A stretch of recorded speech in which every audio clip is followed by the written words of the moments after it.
ओम शांति। 27 अक्टूबर 2025 आज की साकार मुरली रंगीन बड़े बड़े अक्षरों में पढ़ें, सुने और मंथन करें।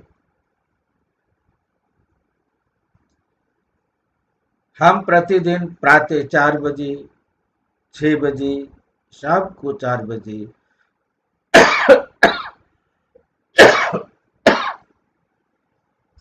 8 बजे मुरली मंथन करते हैं।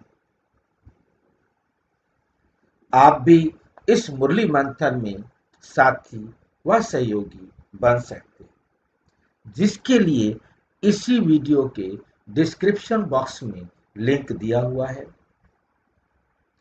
जो लिंक चारों समय रोजाना के लिए एक ही है।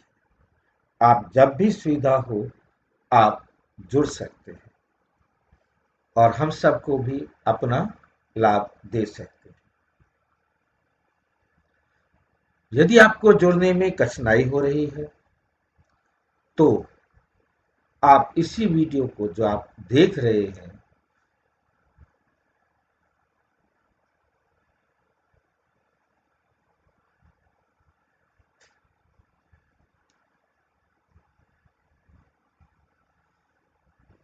इसी वीडियो की लाइन नीचे चलती हुई लाइन में व्हाट्सएप नंबर दिखाई दे रहा है, उस पर मैसेज करके आप लिंक मंगा सकते हैं, आप प्रश्न पूछ सकते हैं, आपका कोई सुझाव हो तो वो भी दे सकते हैं।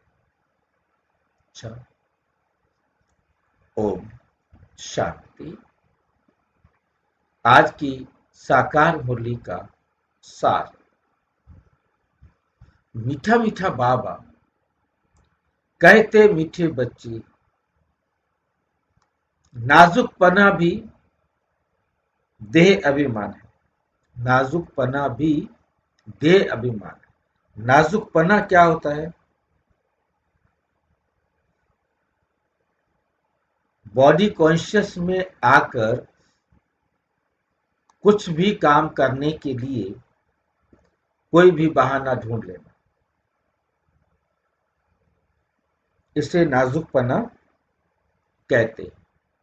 ये मैं नहीं कर सकता, ठंडी ज्यादा है, गर्मी ज्यादा है, क्या करूं, मेरा शरीर ऐसा है, मैं इतना हार्ड वर्क नहीं कर सकता। ठीक है, कुछ होता है, परंतु हमने अपने आप को समय अनुसार ढालना है। मेरे ऐसे व्यवहार से किसी भी आत्मा को दुख पहुंच रहा है, वो भी मुझे नहीं करना। और मैं जो नहीं कर सकता हूं उसे करके मैं बाद में दुखी होता रहूं, मुझे वो भी नहीं करना। ये बात हमें बहुत अच्छी तरह से समझनी।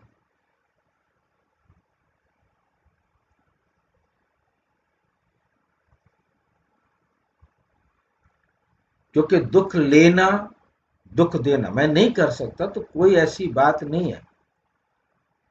उसको उसी प्रकार से रखा जाए ताकि उनको समझ में आ जाए। मेरी गलती से मुझे दुख नहीं पहुंचे, उसे नाजुकपना नहीं कहेंगे, परंतु बहुत अच्छी तरह से इस लाइन को समझना है। अति हर जगह नुकसान पहुंचाती है, तो अति का हमें बहुत ध्यान रखना है कि अति नहीं हो जाए। क्योंकि नाजुकपना भी देह अभिमान है और मेरी देह का मुझे मालूम है।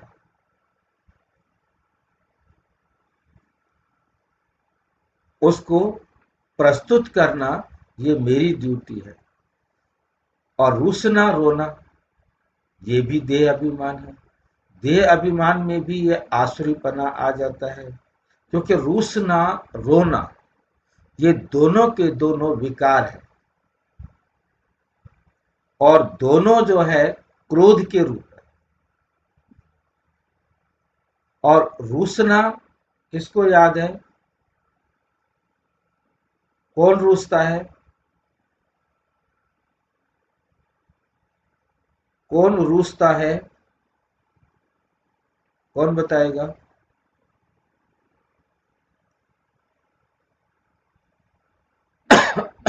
जो को नहीं जानता, जो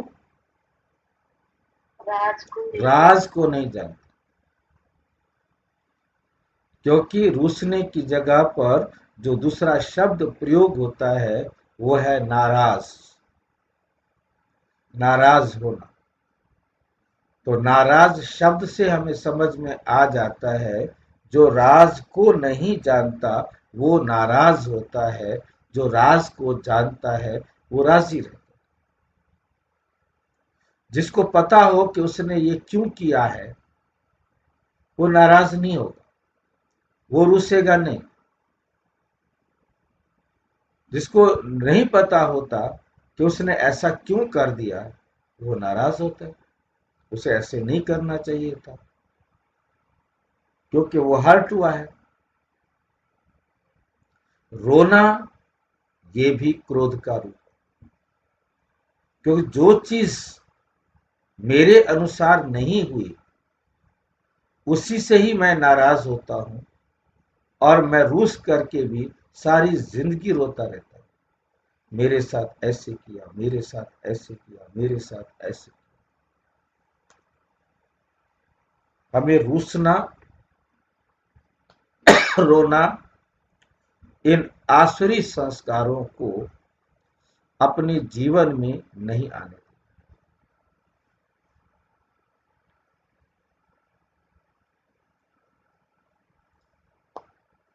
दुख सुख मान अपमान सब सहन करना।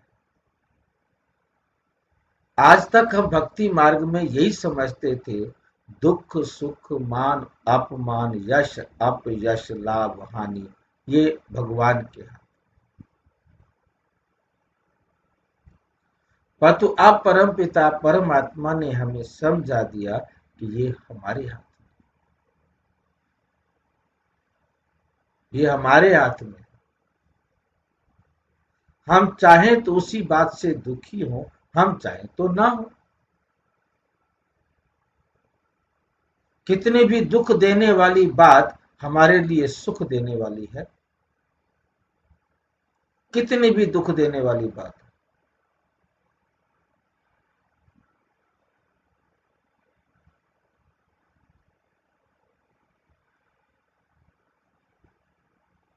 मान अपमान, कोई कितना भी गलत बोले गलत करे,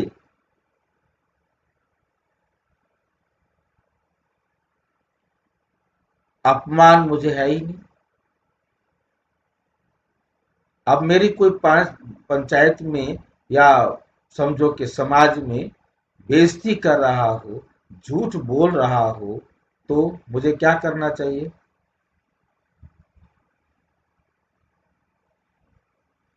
उसको मार डालना चाहिए ताकि वो बोले ही नहीं। हंसकर सहन करना चाहिए।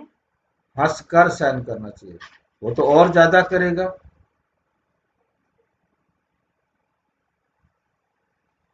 भाई जी, हाँ जी। ये तो विधिहात बोलते हैं, विधिहात हम लाभ जीवन मरण ये सब है विधिहात। विधि हम्म। मतलब विधान, विधान को हम ड्रामा से जोड़ सकते हैं क्या? विधान मीन्स विधान का मतलब ब्रह्मा। विधि विधान का हाथ, मतलब विधि माना जो कानून बनाने वाला है, सृष्टि का हाँ, रचयिता है नहीं? उसके विधाता, विधान विधाता। विधाता। हाँ जी। तो उस विधि हाथ ब्रह्मा पर, ब्रह्मा के हाथ है या परमात्मा के हाथ है, ये आज तक हम कहते थे। परंतु अब हमें समझ में आ गया, परमात्मा ने अपने हाथ खड़े कर दिए हैं, नहीं वैसे उसके हाथ, कि मेरे हाथ में कुछ नहीं। जो तुम करोगे वो तुम्हें मिलेगा, जैसा करोगे वैसा मिलेगा, जितना करोगे उतना, जिसको दोगे उसी से मिलेगा। आपने किसी का अपमान किया हुआ है, आज वो आपका अपमान करेगा। कितना करेगा? उतना करेगा जितना आपने किया था। अब किसके हाथ में? परमात्मा के हाथ में तो है ही नहीं। परमात्मा ऐसा क्यों करेगा कि किसी का अपमान करे? यदि परमात्मा किसी के अपमान करने में साथी सहयोगी बन जाए तो क्या हो?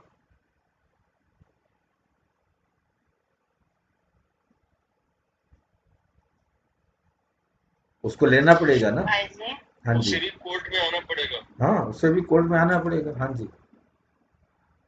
भाई जी, नाजुक होना मतलब क्या है? नाजुक होना क्या होता है कि मैं क्यों करूं, आराम करूं ना मैं, या ये काम मेरे लायक नहीं है, मैं इतनी पढ़ा लिखा पढ़ी लिखी, मेरे को जो है ना अच्छा काम देना चाहिए, ये क्या मुझे झाड़ू लगाने वाला काम दे दिया। ये अनपढ़ करते हैं, मैं करती हूँ, मेरा पढ़ाई का फायदा क्या है? मुझे कोई और हार्ड वर्क दे दिया। अरे मेरे को सॉफ्ट वर्क दो ना। हम इतने अमीर आदमी हैं, हम इतना पैसा यज्ञ में देते हैं, हमें भी एक एरे एरे गिरे नथु खेरे की तरह हमें भी जो है ना उसी तरह व्यवहार कर दिया जाता है।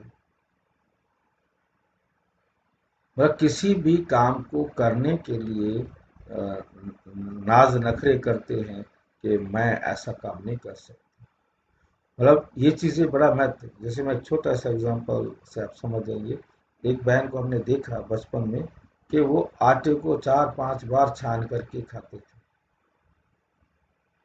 इसमें ये होगा। भाई जी, हाँ जी। मतलब बाबा ये कह रहा है जो हर काम एक जैसा है, पैसा के हिसाब से देखा जाता है। नहीं, मतलब मैं आपको आप समझ जाएंगे कि एक बहन को हमने देखा कि वो उस समय खैर वो बुजुर्ग थे। मतलब कहने का है कि वो बहुत 4-5-6 बार छान कर खाते थे, पैसे की कमी नहीं थी। मैं सिंपल सी बात बता रहा हूँ, आटे को। और किसी घर का लेना देखना पसंद नहीं करते थे। और अचानक उनके जीवन में परिवर्तन आया। फिर वो बासी रोटी भी खाते थे, मांग करके भी खा लेते थे। नखरे करने का मतलब आप समझ गए कि बहुत ज्यादा दिखाना कि भी है ना, हमारे पास ये है, पैसे आ जाते हैं थोड़ा सा, भी ठीक है, कोई बात नहीं। नखरे करना समझ गए होंगे आप। तो उसके बाद जो है ना हमारे पास मान अपमान सब में हमें एक समान करना, क्योंकि जो भी आत्मा मेरे को मिल रही है सारे मेरे साथ एक जैसा व्यवहार नहीं कर सकते और नहीं करेंगे। उन्होंने अपना अपना कार्मिक अकाउंट बराबर करना है।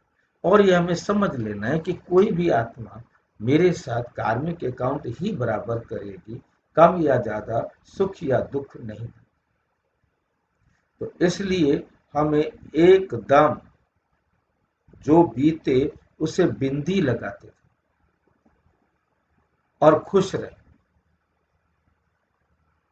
यदि हम बिंदी नहीं लगाएंगे तो हम बहुत दुखी हो जाएंगे। तो मेरे अपने हाथ में है अपने आप को सुखी करना, अपने आप को दुखी करना। प्रश्न है कि सर्विस में ढीलापन आने का मुख्य कारण क्या है? ऐसा कौन सा कारण है जिसके कारण हमारी सेवा में ढीलापन आ जाता है, हम ढीले हो जाते हैं? उत्तर, जब देह अभिमान के कारण एक दो की खामियां देखने लगते हैं तब सर्विस में ढीलापन आता है। आपस में अनबनी होना भी देह अभिमान, आपस में अनबन होना भी, अनबन समझते हैं ना, बात ना करना, अलग हो जाना, मैं फलाने के साथ नहीं चल सकता, मैं यहां नहीं रह सकता, ये सब नाजुकपना है। ये बोल मुख से निकालना माना कांटे बनना। नाफरमान बरदार बनना।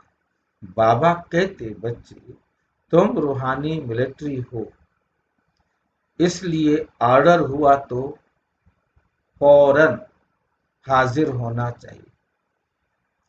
कोई भी बात में आनाकानी मत करो, कोई भी बात में आनाकानी मत करो। ओम शांति। रूहानी बाप बैठ रूहानी बच्चों को समझाते। बच्चों को पहले पहले ये शिक्षा मिलती है कि अपने को आत्मा निश्चय करो, अपने को आत्मा निश्चय करो।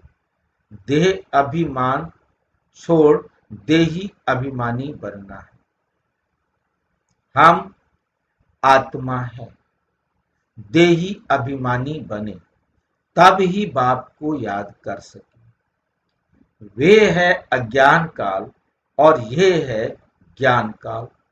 ज्ञान तो एक ही है, बाप साथ बाप देते हैं। ज्ञान तो एक ही है जो बाप आकर देते हैं, जो सर्व की सदगति करते हैं, और वे है निराकार, अर्थात उनका कोई मनुष्य आकार नहीं। जिसको मनुष्य का आकार है उनको भगवान नहीं कह सकते। अब आत्माएं तो सब निराकारी हैं, निराकारी ही हैं, परंतु देह अभिमान में आने से अपने को आत्मा भूल गए। अब बाप कहते हैं, तुमको वापस जाना है, अपने को आत्मा समझो, आत्मा समझ बाप को याद करो, तब जन्म जन्मांतर के पाप भस्म हो, और कोई उपाय नहीं। आत्मा ही पतित, आत्मा ही पावन बनती है। शरीर का इससे कोई मतलब नहीं। शरीर का आधार आत्मा है। बाप ने समझाया है, पावन आत्माएं हैं। सतयुग त्रेता में पतित आत्मा फिर रावण राज्य में बनती है। सीढ़ी में भी समझाया है, जो पावन थे वही पतित बने, जो पावन थे वही पतित बने हैं।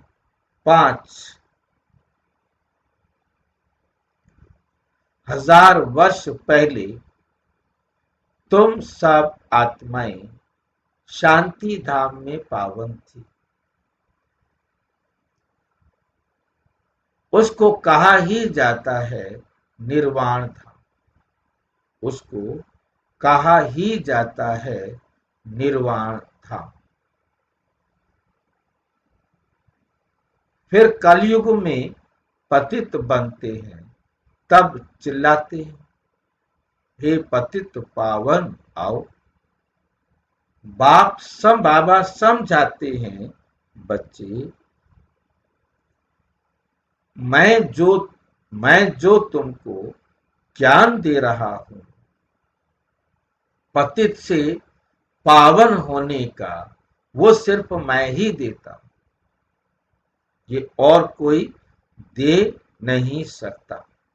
पावन बनने का जो ज्ञान दे रहा हूं वो सिर्फ मैं ही देता हूं और कोई नहीं देता।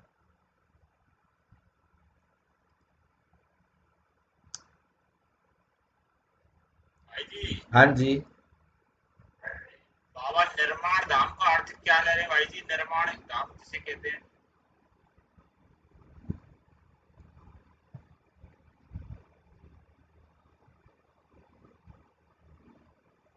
शांति धाम में पावन थी। तुम सब आत्माएं शांति धाम में पावन थी। उसको कहा ही जाता है निर्वाण धाम। निर्वाण धाम किसे कहते हैं? इसका क्या जवाब भाई जी देंगे? पहाड़ी से परे है, भाई जी पहाड़ी से परे, हाँ, यहाँ पहाड़ी नहीं है, आवाज नहीं है। बिल्कुल बिल्कुल। फिर कलयुग में पतित बनते हैं तब चिल्लाते हैं। कहाँ वाणी से परे होते हैं, कहाँ एकदम चिल्लाते हैं, हे पतित पावन आओ। बाबा समझाते हैं, बच्चे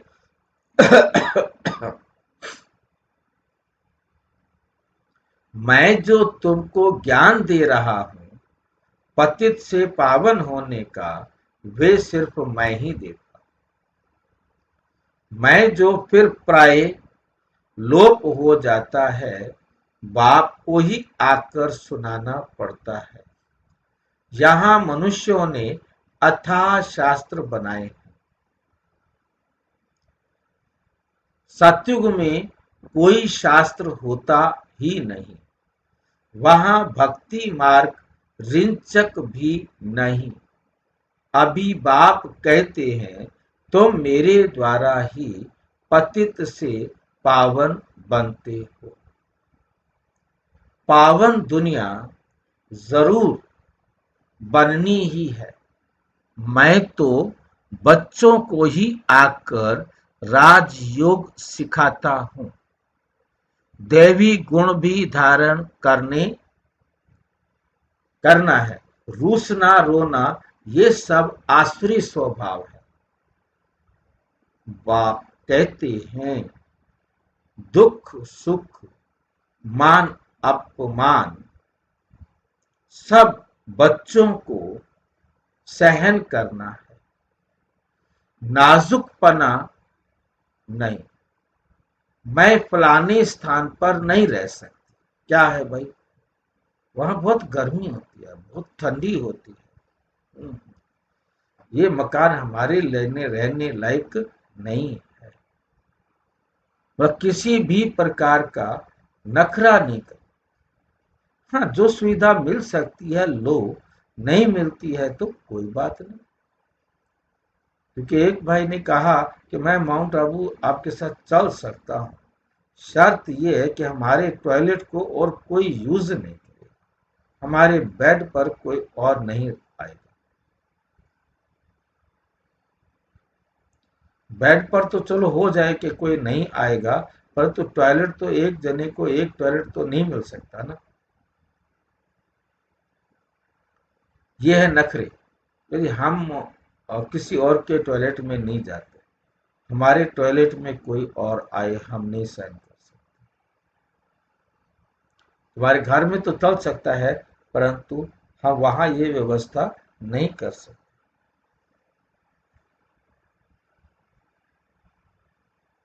ये भी नाजुकपना है। इनका स्वभाव ऐसा है, ये ऐसा है, वैसा है, ये कुछ भी रहना नहीं चाहिए। मुख से सदैव फूल ही निकले, कांटा नहीं निकलना चाहिए। कितने बच्चों के मुख से कांटे बहुत निकलते। किसको गुस्सा करना भी कांटा है। एक दो में बच्चों की अनबनी बहुत होती है। देह अभिमान होने कारण एक दो की खामियां देखते खुद में अनेक प्रकार की खामियां रह जाती हैं। इसलिए फिर सर्विस ढीली पड़ जाती है। बाबा समझते हैं ये भी ड्रामा अनुसार होता है। सुधरना भी तो है। मिलिट्री के लोग जब लड़ाई में जाते हैं तो उन्हों का काम ही है दुश्मन से लड़ना। फ्लड्स होती हैं, व कुछ हंगामा हुआ तो भी बहुत मिलिट्री को बुलाते हैं। फिर मिलिट्री के लोग मजदूरों आदि का काम भी करने लग पड़ते। गवर्नमेंट मिलिट्री को ऑर्डर करती है, ये मिट्टी सारी भरो। अगर कोई ना आया तो गोली के मुंह में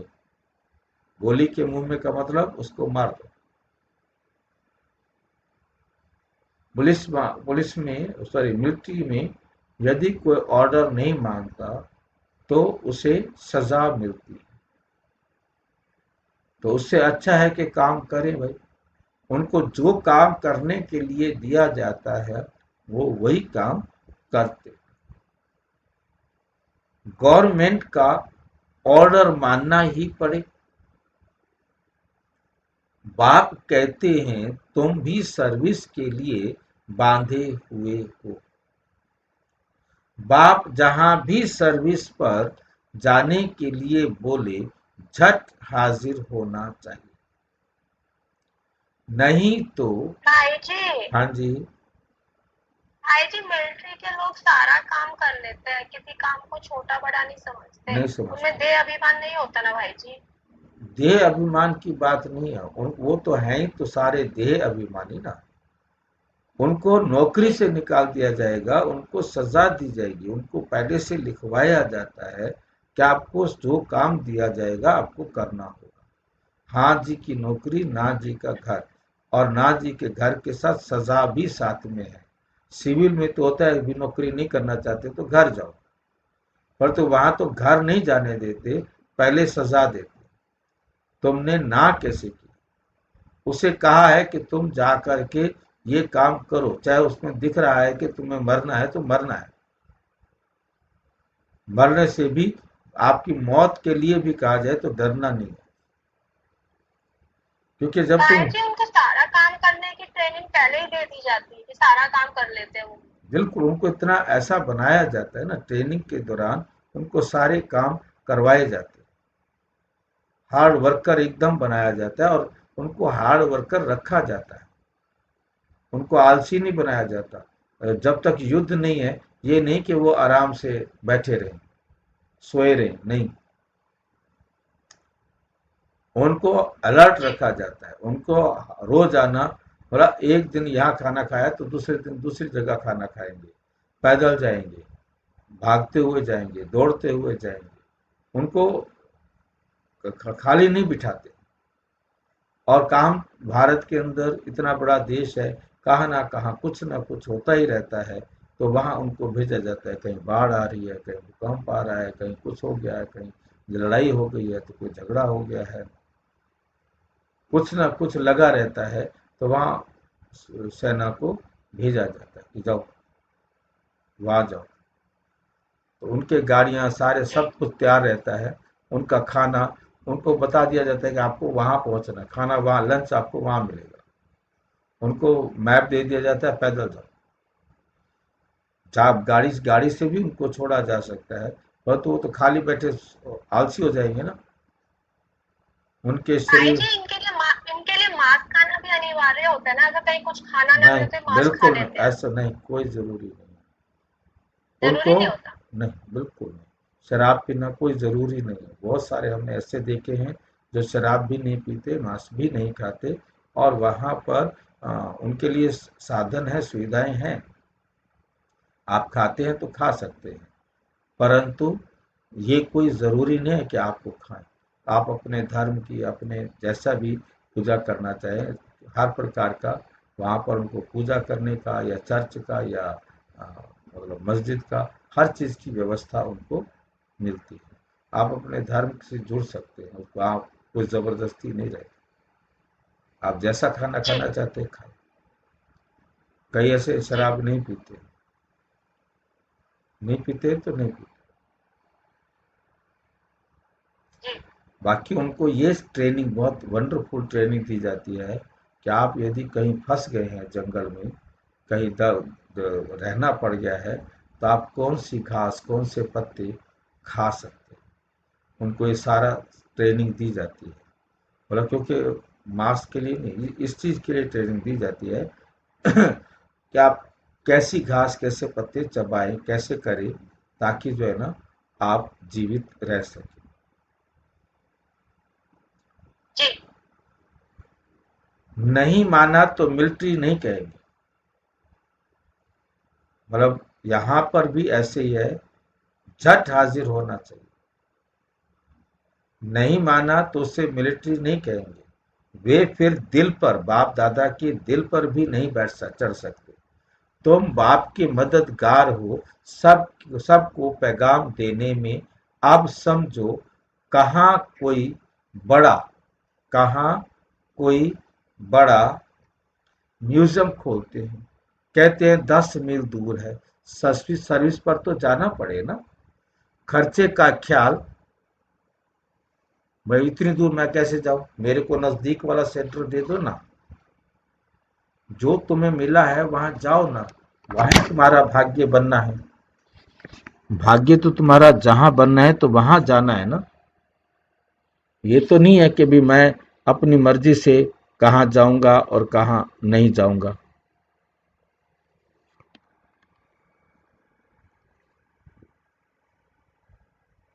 दस मील दूर है, सर्विस पर तो जाना पड़े ना। खर्चे का ख्याल थोड़े ही करना है। बड़े से बड़ी गवर्नमेंट बेहद का बाप का ऑर्डर मिलता है तो जिसको राइट हैंड, फिर धर्मराज,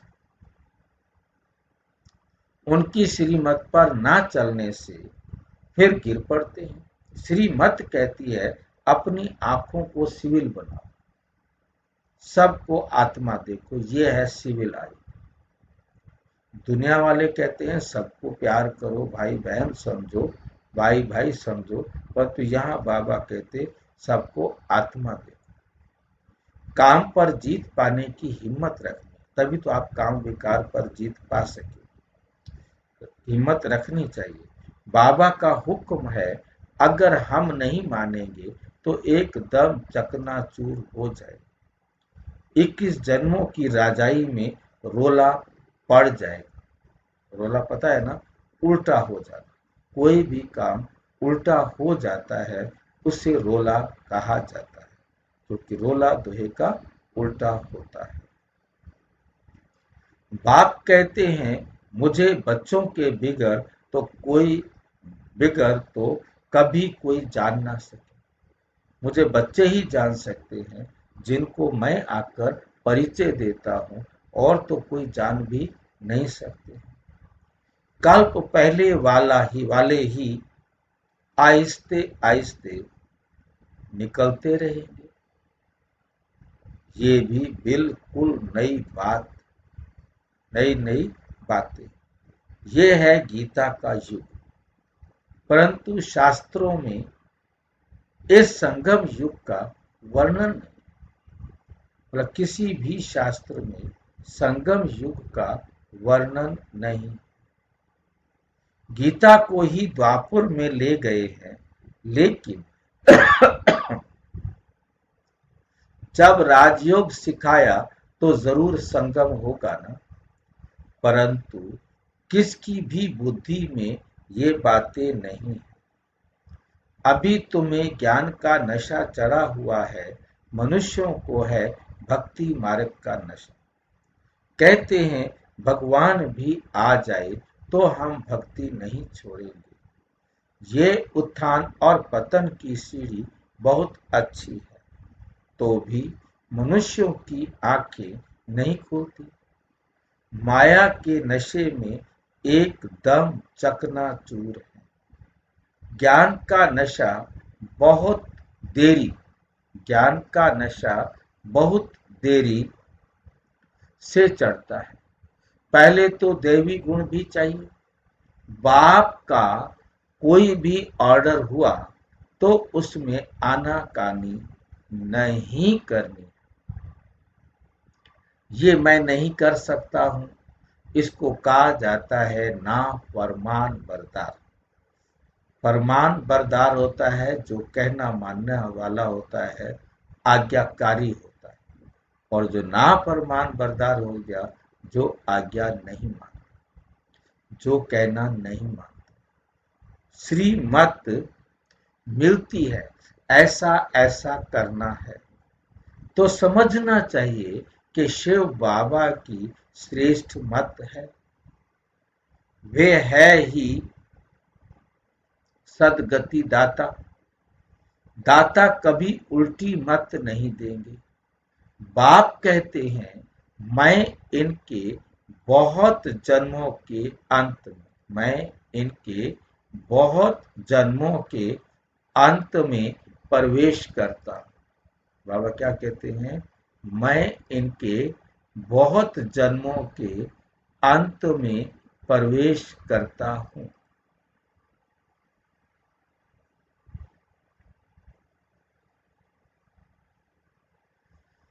इनसे भी देखो लक्ष्मी ऊंच चली जाती है। गायन भी है, फीमेल को आगे रखा जाता है। पहले लक्ष्मी फिर नारायण। यथा राजा रानी तथा प्रजा हो जाती है। तुमको भी ऐसा श्रेष्ठ बनना है। इस समय तो सारी दुनिया में रावण राज्य है। सभी कहते हैं राम राज्य चाहिए। अब है संगम। जब इन लक्ष्मी नारायण का राज्य था तो रावण राज्य नहीं था। फिर चेंज कैसे होती है ये कोई नहीं जानते। सभी घोर अंधियारे में हैं। समझते हैं कलयुग तो अभी छोटा बच्चा है, रैगड़ी पहन रहा है, तो मनुष्य और ही नींद में सोए हुए हैं।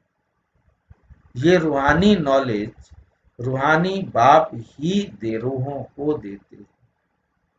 राजयोग भी सिखलाते हैं। श्री कृष्ण को रूहानी बाप नहीं कहेंगे, ऐसे नहीं कहेंगे कि हे रूहानी बच्चों। ये भी लिखना चाहिए। रूहानी नॉलेजफुल बाप स्पिरिचुअल नॉलेज रूहानी बच्चों को देते।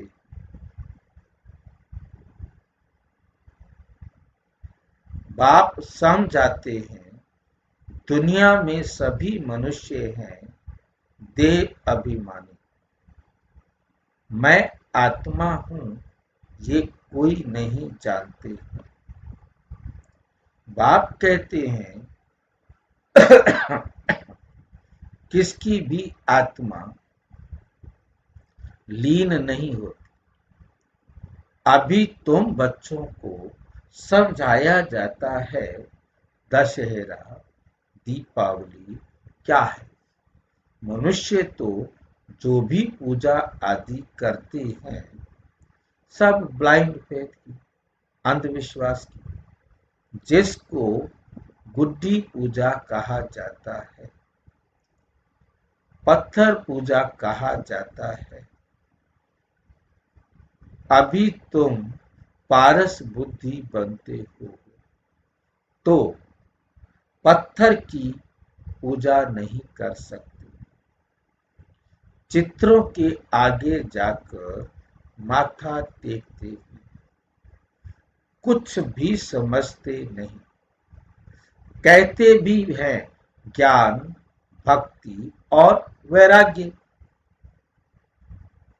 ज्ञान कब होता है, भक्ति कब होती है, वैराग्य कब होता है?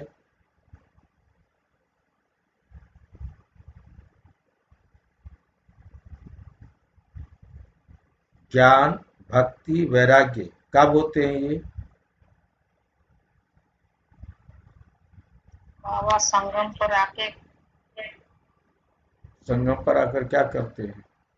वैराग्य करते हैं, भक्ति करते हैं, ज्ञान करते हैं। ज्ञान देते हैं। उसके ज्ञान के आधार से और भक्ति से वैराग होता है। हाँ, परमात्मा आकर संगम पर हमें सत्य ज्ञान देते हैं जिससे हमारा भक्ति से वैराग्य होता है। और जो ज्ञान अब हमें परमात्मा देते हैं, वो ज्ञान संस्कार बन के हमारे साथ सतयुग त्रेता में चलते। जब संस्कार पतित होते हैं तो हम उल्टे रास्ते पर चल पड़ते हैं, अर्थात भक्ति शुरू होती है। भक्ति को अज्ञान कहा जाता है। भक्ति को केवल मूर्ति पूजा कहा जाता है। भक्ति करने का तरीका कैसा भी हो, परमात्मा को याद करते हैं, पुकारते हैं, परंतु उसको जानते नहीं। इसलिए ना जानकर जानते हुए उसकी प्रार्थना करना, उसके से उसका कोई भी तरीका अपनाना, वो सब अंधश्रद्धा में आ जाता है, अंधविश्वास में आ जाता है। ज्ञान आधा कल्प चला सतयुग त्रेता में, फिर भक्ति शुरू हुई, अब तुमको ज्ञान मिलता है।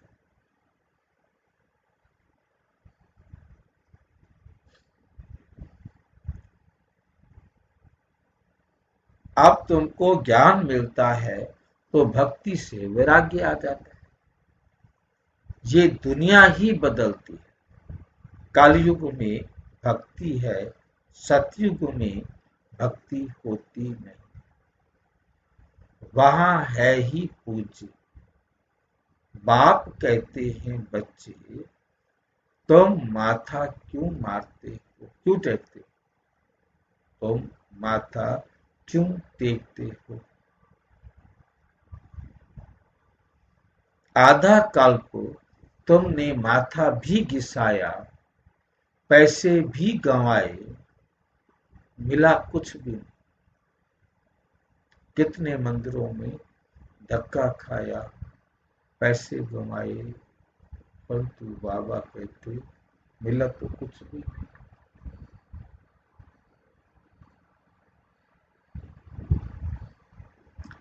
माया ने एकदम माथा मूंड लिया, माथा मूंड लिया। माथा मूंडने का मतलब क्या होता है? बाल काटना नहीं।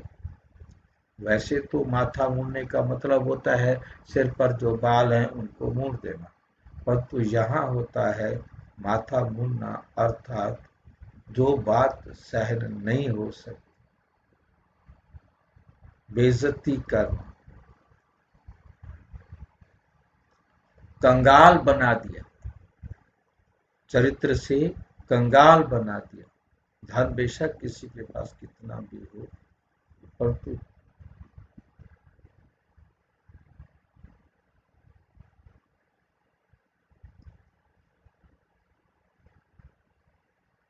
अब बाप आकर जो हमारा माथा मूंडा गया था वो सारा ठीक कर देते।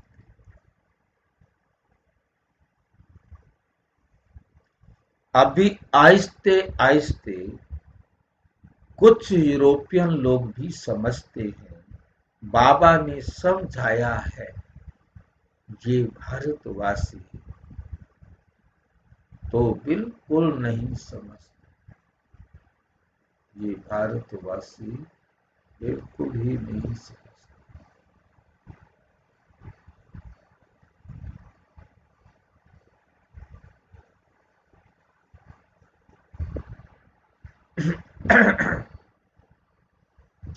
बाबा ने समझाया है, ये भारतवासी तो बिल्कुल तमो प्रधान बन गए।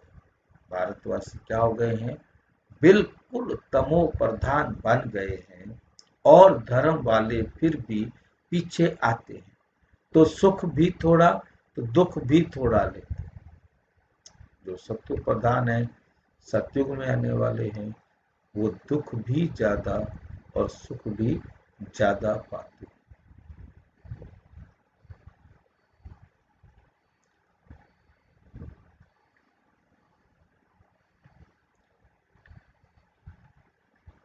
भारतवासियों को सुख बहुत तो दुख भी बहुत। शुरू में भी कितने धनवान एकदम विश्व के मालिक होते हैं।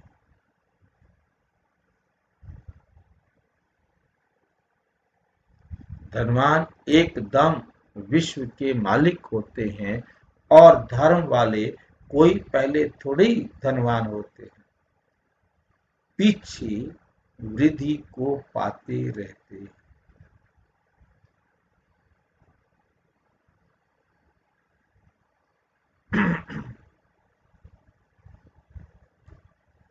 पीछे वृद्धि को पाते पाते अभी आकर धनवान हुए। अब फिर सबसे भिखारी भी भारत बना, अंध श्रद्धालु भी भारत है। ये भी ड्रामा बना हुआ है। पाप कहते हैं मैंने जिसको हेवन बनाया वो हेल बन गया। मनुष्य बंदर बुद्धि बन गए। उनको मैं आकर मंदिर लायक बनाता हूँ। विकार बड़े कड़े होते हैं। क्रोध कितना है? तुम्हारे में कोई क्रोध नहीं होना चाहिए। बिल्कुल मीठे शांत अति मीठे बनो। ये भी जानते हो कोटों में कोई ही निकलते हैं।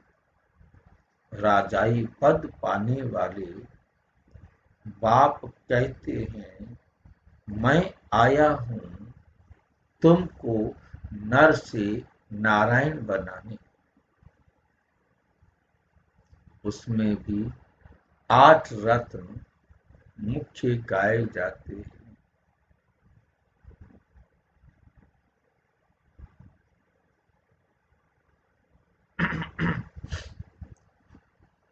उसमें 8 रत्न मुख्य गाए जाते हैं।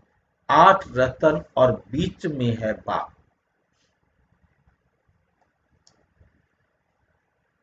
आठ है पास विद ऑनर्स, जो बड़ी इज्जत से पास होते। सो भी नंबरवार, सारे 1 नंबर नहीं होते, परंतु वो भी न्यारे।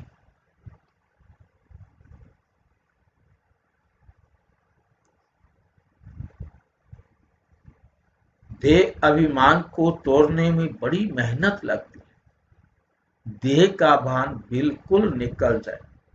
कोई पक्के ब्रह्म ज्ञानी जो होते हैं उन्हों का भी ऐसे होता है। बैठे बैठे देह का त्याग कर देते।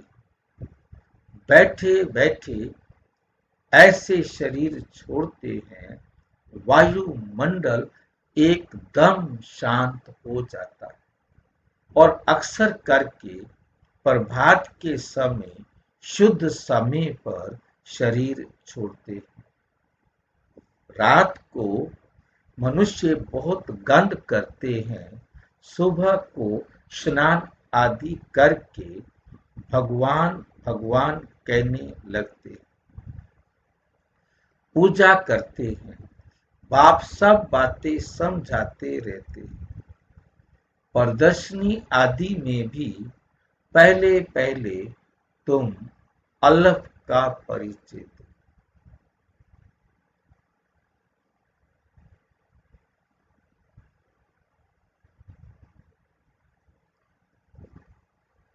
बाप सब समझाते रहते हैं। प्रदर्शनी आदि में भी पहले पहले तुम अल्लाह का परिचय दो। पहले अल्लाह और बे। बाप तो एक ही निराकार है।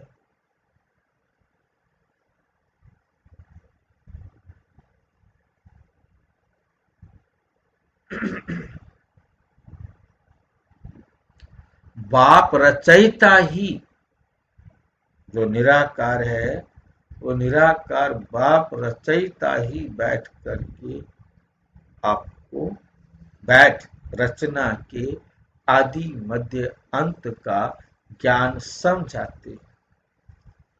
वही बाप कहते हैं माम एकम याद करो, मुझ एक को का कहना मानो।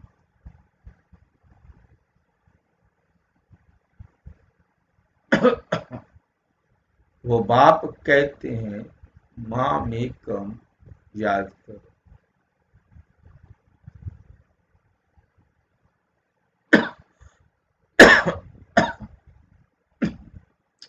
वही बाप कहते हैं माम एकम याद करो। देह के संबंध छोड़ अपने को आत्मा समझ माम एकम याद करो। बाप का परिचय तुम देंगे, फिर किसको हिम्मत नहीं रहेगी प्रश्न उत्तर करने की। पहले बाप का निश्चय हो जाए,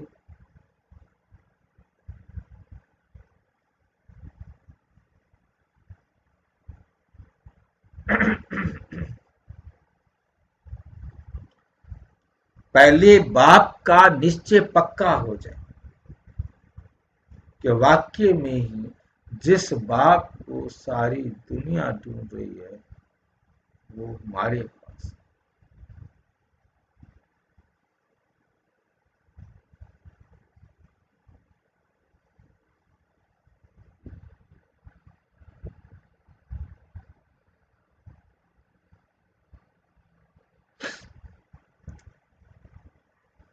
पहले बाप का निश्चय पक्का हो जाए, तब बोलो 84 जन्म ऐसे लिए जाते। चक्र को समझ लिया, बाप को समझ लिया, फिर कोई प्रश्न उठेगा नहीं।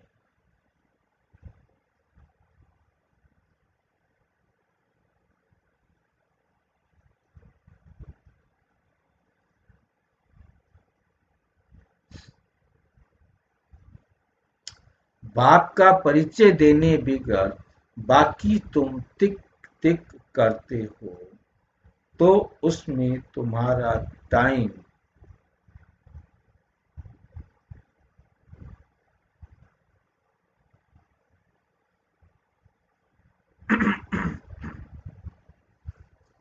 बाप का परिचय देने बिगर बाकी तुम तिक तिक करते हो।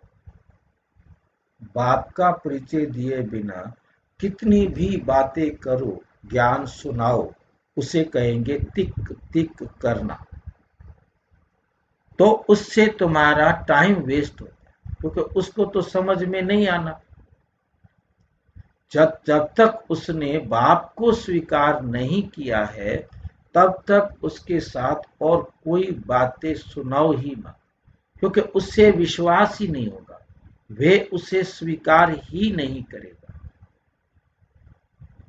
जब उसे समझ में आ गया कि भगवान कह रहा है, परमात्मा कह रहा है, सत्य ज्ञान दाता कह रहा है, तब वो हर बात स्वीकार करता जाएगा, क्योंकि उसको निश्चय बाप पर चाहिए।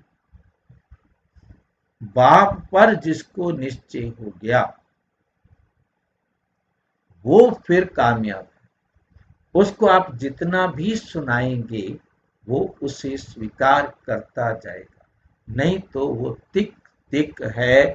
तिक तिक करना मतलब बहस करना, उसमें तुम्हारा टाइम बहुत वेस्ट हो जाता है। गले ही घुट जाते हैं, क्योंकि बोलते बोलते गला चौक हो जाता है, फिर वे बोल भी नहीं सकता।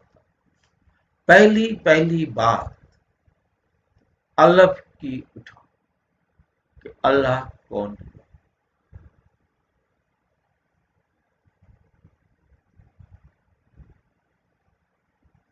तिक तिक करने से समझ थोड़े ही सकते हैं, बहस करने से थोड़ा समझ जाएंगे।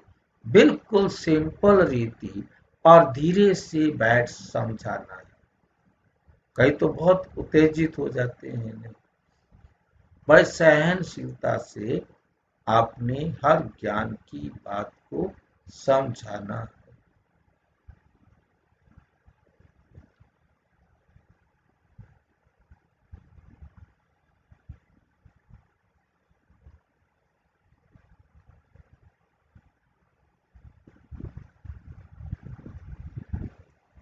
जो देही अभिमानी होंगे वही अच्छा समझा सकेंगे। बड़े बड़े म्यूजियम में अच्छे अच्छे समझाने वालों को मदद देनी पड़ी। थोड़े रोज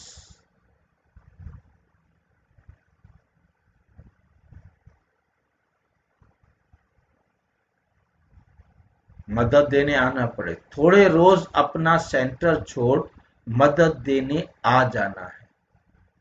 पिछाड़ी में सेंटर संभालने कोई को बिठा दो, पीछे मुरली सुना देना। अगर गद्दी संभालने लायक कोई को आप समान नहीं बनाया तो बाप समझेंगे कोई काम के नहीं। सर्विस नहीं की, बाप को लिखते हैं सर्विस छोड़ कैसे जाएं। और बाबा हुक्म करते, फलानी जगह प्रदर्शनी है, सर्विस पर जाओ।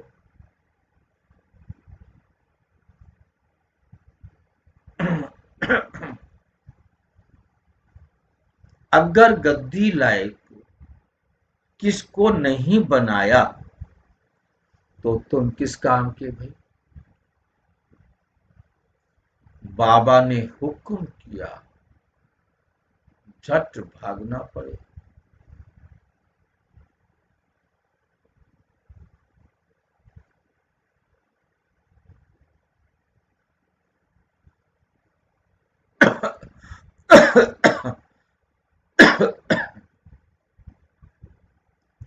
बाबा ने हुक्म किया, झट भागना चाहिए। महारथी ब्राह्मणी उनको कहा जाता है, बाकी तो सब हैं घोड़े सवार प्यादे। सबको सर्विस में मदद देनी है, सेवा में सहयोग सबको देना है।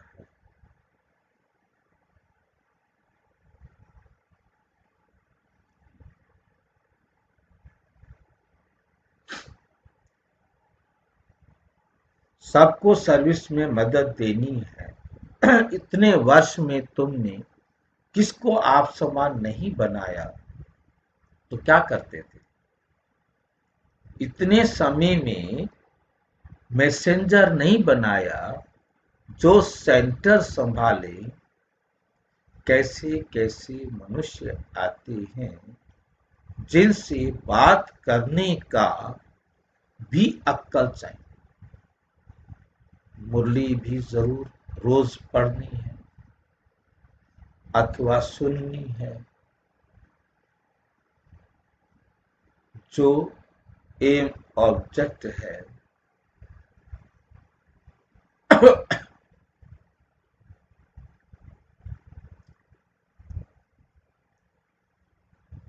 एम ऑब्जेक्ट तो हमारी बुद्धि में सामने रहना चाहिए। मुरली भी रोज पढ़नी है, सुननी है। मुरली नहीं पढ़ी गोया अब्सेंट पड़ गई। तुम बच्चों को सारे विश्व पर घेराव डालना है। तुम सारे विश्व की सेवा करते हो। तुम सारे विश्व की सेवा करते हो ना। पतित दुनिया को पावन बनाना ये घेराव करना है, ये घेराव डालना है ना।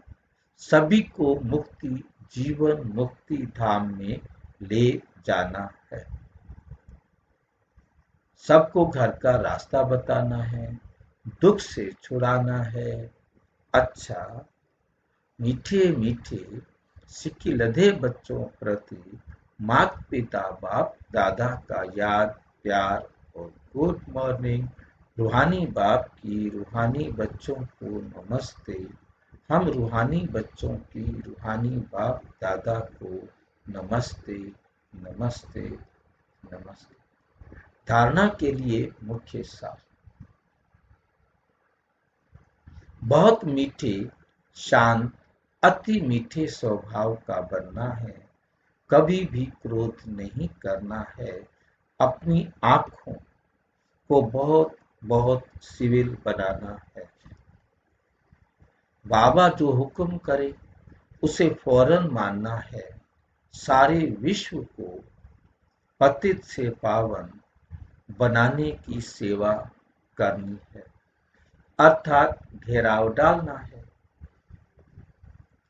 वरदान: बाप की याद द्वारा असंतोष की परिस्थितियों में सदा सुख व संतोष की अनुभूति करने वाले महावीर भव। सदा बाप की याद में रहने वाले हर परिस्थिति में सदा संतुष्ट रहते हैं, क्योंकि नॉलेज की शक्ति के आधार पर पहाड़ मापे परिस्थिति भी राई अनुभव होती है। राई अर्थात कुछ नहीं, चाहे परिस्थिति असंतोष की हो, दुख की घटना हो, लेकिन दुख की परिस्थिति में सुख की स्थिति रहे, तब कहेंगे महावीर। कुछ भी हो जाए, नथिंग न्यू, कोई नई बात नहीं। नथिंग न्यू के साथ साथ बाप की स्मृति से सदा एक रस स्थिति में रह सकती है, फिर दुख अशांति की लहर भी नहीं आएगी। स्लोगन: अपना निजी देवी स्वरूप सदा स्मृति में रहे तो कोई कोकी भी व्यर्थ नजर नहीं जा सकती। अव्यक्त इशारे: स्वयं और सर्व के प्रति मनसा द्वारा योग की शक्तियों का प्रयोग करो। जैसे साइंस की शक्ति का प्रयोग लाइट के आधार पर होता है, अगर कंप्यूटर भी चलता है तो कंप्यूटर माइट है, लेकिन आधार लाइट है। ऐसे आपका शरीर साइलेंस की शक्ति का आधार भी लाइट है। जब वे लाइट या प्रकृति की लाइट जब ये वे प्रकृति की लाइट अनेक प्रकार के प्रयोग प्रैक्टिकल में करके दिखाती है, तो आपकी अविनाशी परमात्म लाइट, आत्मिक लाइट और साथ साथ प्रैक्टिकल स्थिति लाइट, तो उससे इससे क्या नहीं प्रयोग हो सकता। अच्छा, ओम शांति। और विस्तार से जानने के लिए प्रजापिता ब्रह्मा कुमारी ईश्वरीय विश्वविद्यालय के किसी भी सेवा केंद्र पर संपर्क करें, और यदि कोई प्रश्न है तो 9213106986 पर आरटाई करें, टेलीग्राम करें, व्हाट्सएप करना हो तो 9650692270 पर केवल कॉल करें।